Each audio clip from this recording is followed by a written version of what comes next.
등을 하지 않는다라는 거는 충분히 이해가 되거든요. 이렇게 막 취득세도 묶여 있고, 뭐 지금 주택수 막 역전세이고 막 허우적대고 막 이거 몇 분이라고 지금 엄청 힘들었기 때문에 저희가 네. 급등은 저희가 사실 뭐 기대도 안 했는데 네. 그러면 급락도 없었던 이유는 뭐예요? 그렇게 다들 막 2차 폭락 얘기하고 막 이랬었는데.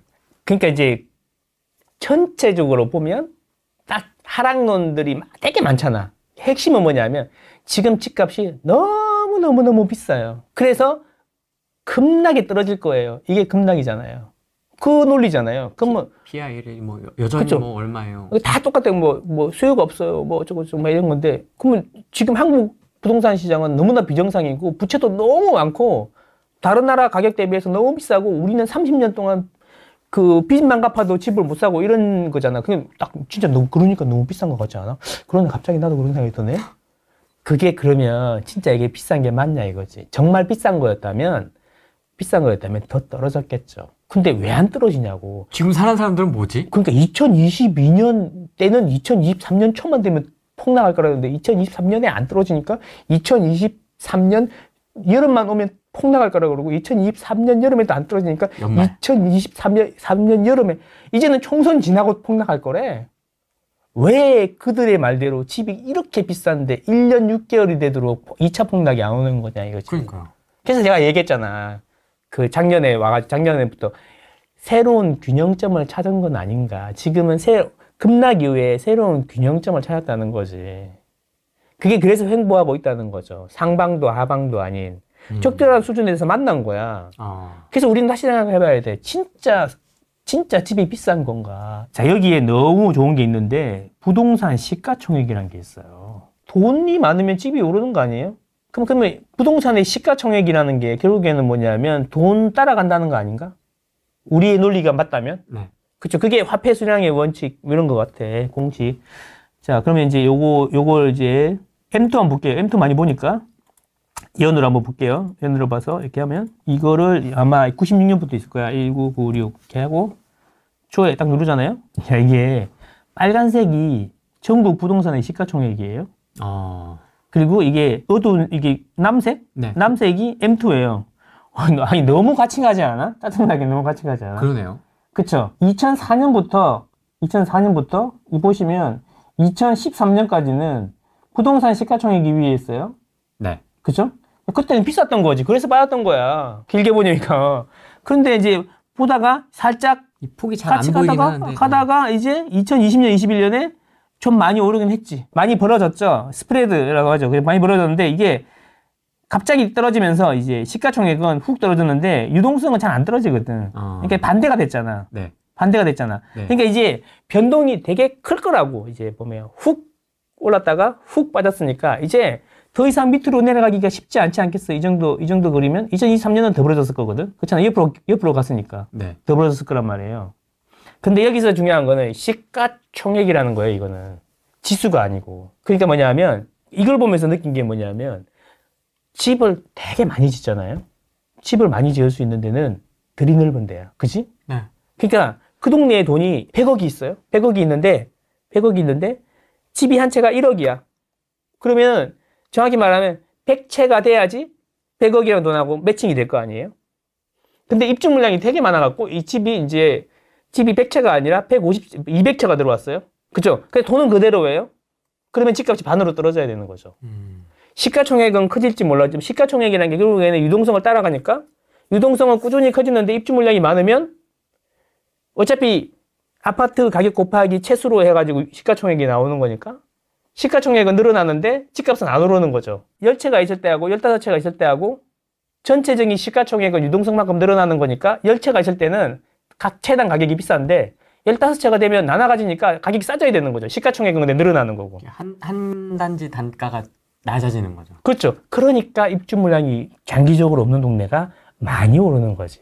돈이 없다고 하면 안 되는 거지. 돈이 없는데 어떻게 집을 사요? 그러니까 돈이 없는데 어떻게 집을 사요라는 이야기는 뭐냐, 많이 하잖아요. 제가 말하는 돈이 없는데 어떻게 집을 사냐는 이야기는 뭐냐면, 이 전체적으로 유동성이 없는데 어떻게 집을 가격을 계속 펌핑을 해서 올리냐고. 근데 이제 대부분이 이 말을 이렇게 해봤지. 나는 돈이 없는데 왜 이렇게 집이 비싼 거야? 저거 20억, 30억이 말이 돼? 근데 그 가격이 되는 이유는 뭐냐면, 사회 전체적으로 돈이 많기 때문인 거지. 나는 돈이 없고. 돈은 항상 없어. 돈이 어디 있어요? 돈은요, 과거에는 은행에 있었고요. 현재는 은행에 있었고요. 미래에는 은행에 있을 거예요. 저한테는 없네요. 그렇죠. 돈은 은행에 있었고 있고 있을 거예요. 그렇죠. 어쨌든 전체적으로 보면은 나는 돈이 없지만 20억, 25억 되는 집은 전체 아파트의 상위 5%, 10% 안에 드는 거란 말이지. 이번에 국세청에서 종합소득 신고한 자료 봤더니 0.1%는 평균 소득이 65억이더만. 거기는 이건희, 이재용이니 다 대기업이 있을 거니까 그렇다 치고 10%가 1억 7천인가 8천 되더만. 그래서 우리만 돈이 없는 거야. 사회 전체적으로 돈이 많다니까. 그 사람들이 일부가 비싼 집 일부를 사는 거지. 근데 그것만 보고 있는 거지. 제일 비싼 것만 이야기하고 비교만 하니까. 그렇잖아요. 제 이야기는 요 그래프에서 모든 게 아까 그 그래프에 모든 게 결정이 된 거야. M2 따라가는데 시가총액이 커지는 만큼 사줄 돈이 있어야 시가총액으로 표시가 되는 거 아니야? 돈으로 표시가 되는 거 아니야? 그렇잖아요. 1대1 매칭이 되는 거잖아. 돈이 많으면 많을수록 시가총액이 커지는 게 맞지. 근데 시가총액이 커지는 게 맞지. 그렇죠? 돈은 사회 전체적으로 보면 돈은 항상 많아. 항상 적절하게 많고 시가총액도 같이 가. 그런데 입주 물량이 되게 많으면 아파트 평균 단가는 낮아지는 거지. 그래서 입주 물량이 장기적으로 되게 많은 동네는 가격이 안 오르는 거야. 시가총액은 커질지 몰라도. 그러면 장기적으로 입주 물량이 계속 없을 때는 어디예요? 서울. 그렇죠. 서울이죠. 재개발, 재건축을 해서 공급을 하면 되는데 재개발, 재건축 안 해주려고 그러잖아요. 저 새끼들 재개발, 재건축하고 집값 졸라 오르네? 그러면 나 표 떨어지겠네? 집값은 하향 안정되어야 합니다. 그래서 이번에 토지거래 허가구역도 해제를 할 수 없습니다. 집이 더 하향 안정돼야지 풀 수 있습니다. 그럼 토지거래 허가 지역이 이번 반등 때 제일 많이 오른 것 같은데 토지거래 허가구역은 집값을 안정시키려고 하는 건데 집값을 안정시켜야 된다는 명분하에 내가 내 집을 내 마음대로 사고 팔고 하는 걸 왜 방해를 하는 거야? 그러니까 집값이 너무 많이 오르니까 네가 재산권은 재산권은 좀 뭐라 그러냐? 규제를 하더라도 전체적으로 사회 전체로 보면 이익이 훨씬 큰 것 같잖아, 얘야. 그러니까 네가 좀 참아. 이게 그거잖아요. 법률로서 권한을 좀 개인의 사유재산권을 좀 침해하더라도 사회 전체적으로 이익이 크다고 보기 때문에 보면 할 수 있다라는 건데 막상 토지거래 허가구역을 했는데 토지거래 허가구역 했는 데가 더 많이 올라. 그럼 이걸 왜 하는 거야? 그쵸? 내 이야기가 그거라니까. 요거랑 상관없다니까. 그냥 돈이 많으면 오르는 거야. 그죠? 그렇잖아요. 그 돈이 어디 가겠어요? 돈이 많으면 오르는 거죠. 그러니까 원래 왜 주택거래 허가를 옛날에 하려다가 위헌 소송에 걸려갖고 패소했어. 그래서 토지거래 허가는 위헌 합헌이라고 해가지고 토지거래 허가를 해서 토지거래 허가는 순수하게 토지에 대해서 거래 허가를 하는 건데 여기다가 토지거래 허가라고 하면서 주택거래까지 막는 게 토지거래 허가를 빙자한 주택거래 허가인 거잖아요. 이거는 왜 아무도 이야기를 안 하는지 모르겠는데 아무튼 그래서 제 이야기는 뭐냐면 그게 효과가 없다고. 지난해 건 봤잖아. 29번인가 규제했는데 집값 안정이라면서 재산권을 다주택자들 규제하고 다주택자를 조지니까 집이 또 올라. 그러면 법인을 조져. 법인을 조졌더니 집이 또 올라. 사업자 대출을 조져. 사업자 대출 조졌는데 집이 또 올라. 마지막에 안 되니까 금리 때문에 그렇다고. 금리는 조질 수가 없잖아. 그런 거잖아. 그래서 결국에는 그렇게 했는데 집이 올랐잖아. 개인의 재산권을 침해를 하면서까지 전체적인 사회의 이익이 클 거라고 생각했는데 제대로 못한 거지. 그 의도는 선했으나 결과가 선하지 못하고 오히려 더 집값을 오르는 걸 부추겼잖아요. 그러니까 그래서 이제 우리나라처럼 이렇게 집을 규제하는 나라가 없는 것 같아요. 우리는 아직 배우고 있는 중인 거죠. 살 사람들이 없어서 수요가 없어서 아파트 매물이 쌓이고 있다. 내가 있잖아요. 이거 셔츠를 만들면 50만 뷰 나올 수 있다. 다른 데 보니까 이걸로 갖고 150만 뷰, 200만 뷰 했던데. 그래요? 근데 저희는 안 될 겁니다. 5천 뷰? 5천 뷰. 매물이 쌓이는 이유는 거래가 안 되기 때문이죠. 너무나 당연한 겁니다. 네. 왜 거래가 안 되는 거냐? 자, 이사를 가려고 해요. 내가 이사를 가려고 하면 보통 이제 우리 지금 투자자들 시장이 아니잖아. 12%, 13%의 취득세 허들이 있기 때문에 지금같이 서서서서 조금씩 오르거나 조금씩 내리는 데서 12%, 13%를 내가 취득세를 내고 집을 사가지고 12%, 13%보다 더 오르려 그러면 시간이 되게 많이 걸리잖아요. 결국 그 이야기는 기대 수익률이 되게 낮은 상태에서 높은 취득세를 낼 수 있냐 이 이야기인 거잖아요. 다주택자들은 완전히 시장에서 이제 배제가 돼버린 거잖아요. 실거주 시장에서. 실거주자들만 노는 시장이 된 거죠. 근데 실거주자들은 자기 집을 팔고 이사를 가요. 그렇죠. 보통 집을 팔고 이사 가잖아요. 네. 아니면 새로 사거나. 근데 팔고 이사를 가야 되는데 뭐 보통 이제 애들 때문에 이사를 가거나 직장 때문에 이사를 가는 경우가 있는데 팔려고 하는데 안 팔리는 거야. 거래가 너무 없으니까.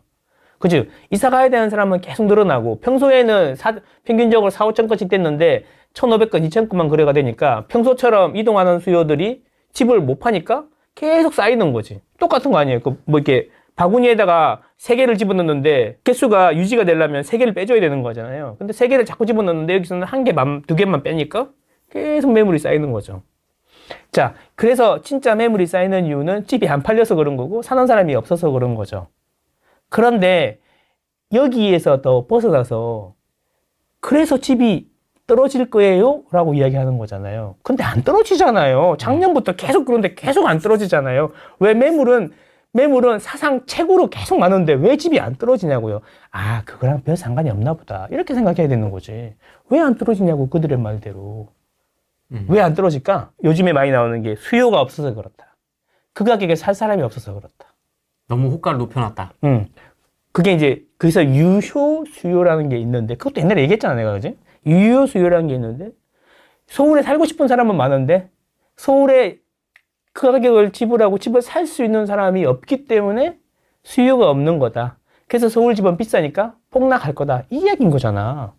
자, 그러면 맞아. 유효 수요가 없기 때문에 집이 거래가 안 되는 건 맞죠. 근데 요까지는 팩트야. 근데 왜 안 떨어지냐고. 그래서 집 떨어진 다음에 왜 안 떨어지냐 이거지. 그거랑은 큰 상관이 없는 것 같지 않나? 혹시 지금 1년 6개월 이상 그렇게 계속 지속이 되는데 왜 안 떨어지냐고. 그거에 주목할 필요가 있다는 거죠. 자, 그거는 너무 수요만 생각한 거죠. 유효 수요도 있지만 유효 공급이라는 것도 있어요. 사람들은 딱 지금 시장가에 다 팔거나 다 사고 싶은 게 아니거든. 주식의 효과차를 보면은 지금 체결가하고 아래 위로 엄청나게 많잖아, 매물들이. 네. 매수, 매도 매물, 주문들이 엄청 많이 들어와 있잖아. 각 호가창마다 이렇게 쫙 있죠. 그렇죠. 근데 우리는 지금 체결가 있는 데는 매물이 양쪽으로 쌓여 있는 게 거의 없고 그 아래 위쪽으로 되게 많이 쌓여 있는 거지. 만약에 지금 가격에 살 사람이 하나도 없는데 지금 가격이라도 팔아야 될 사람이 엄청 많아. 그게 2022년 하반기였죠. 그럴 때는 급락을 하는 거예요. 근데 급락을 안 하는 이유는 뭐냐면 그 가격에 살 사람도 없지만 그 가격에 팔 사람도 없는 거야. 계속 호가가 벌어져가지고 계속 유지가 되고 있는 거죠. 그래서 제가 계속 얘기하는 게 새로운 균형점을 찾은 거지 상방이나 하방으로 급하게 올라가거나 내려갈 이유가 없다. 금리를 보나 뭐 시장 상황을 보나 그렇다는 거죠. 왜? 역전세가 끝나서 팔 이유가 없어 이제. 그리고 저 동네로 이사 가려고 그러는데 우리 집은 5천 싸게 팔아야 되고 저 집은 금매가 하나도 없어가지고 비싸게 주고 사야 되는데 아이씨 그러면 아씨 매물을 일단 내놔보고 팔릴 때까지 기다려보자. 지금 이 상황이 그래서 계속 쌓이는 거지. 그래서 유효 수요만 있는 게 아니고 유효 공급이 있는 거예요. 근데 시간이 지났는데 계속 공급이, 그러니까 막 물량이 늘어나고 팔아야 되는 사람이 생기고 그러면 유효 수요를 따라가겠지만 가격이 이제 뭐 공급도 없고 내가 뭐 굳이 급할 이유도 없고 비싸게 뭐 싸게 팔아야 될 이유도 없다 그러면 이제 그 다음에 유효 공급을 따라가겠죠. 그러면 매도할 마음이 생기는 가격으로 붙겠죠. 그래서 이제 상방이라는 거지 내 이야기는. 서서히 그게 갑자기 막 급등급락이 아니라 서서히 그렇게 바뀔 거라는 거죠. 저 보세요. 금리도 떨어지는 것 같아요. 아이씨, 왜 2년 전에 조금 내렸다가, 손해 급락봤는데, 그때 김대리 까불까불 하는 거 지금도 생각나는데, 이번 또 그러는 거 아니야? 이런 느낌이 있지. 그렇죠. 그리고 이제 나는, 파는 사람은, 이렇게, 역전세도 다 정리됐고, 죽을 뻔 했는데, 금리도 이제 내려간다니까, 대출도 버틸만 하고, 내가 굳이 손해보고 팔 필요가 있어? 안 팔아. 그러고 있는데, 서서히 공급이 없고, 계속 전세가 계속 오른데, 그럼 어디 쪽으로 기울겠냐 이거죠. 답은 뻔히 정해져 있는 거죠. 살 사람이 없어서 급락하는 게 아니고요. 살 사람도 없는데 팔 사람이 많아야지 급락하는 거지. 반대도 성립하는 거고. 자, 반대로 이야기하면 2020년, 21년은 왜 그렇게 가격이 계속 오르는데 계속 샀어? 가격이 떨어져야 산다며. 무슨 소리야? 가격이 떨어져야 산다며. 아까 봤던 수직점. 그래, 가격이 떨어져야 사는 게 아니고 살 사람들은 사고 싶은 마음, 그러니까 기대 수익이 커야지 사는 거예요.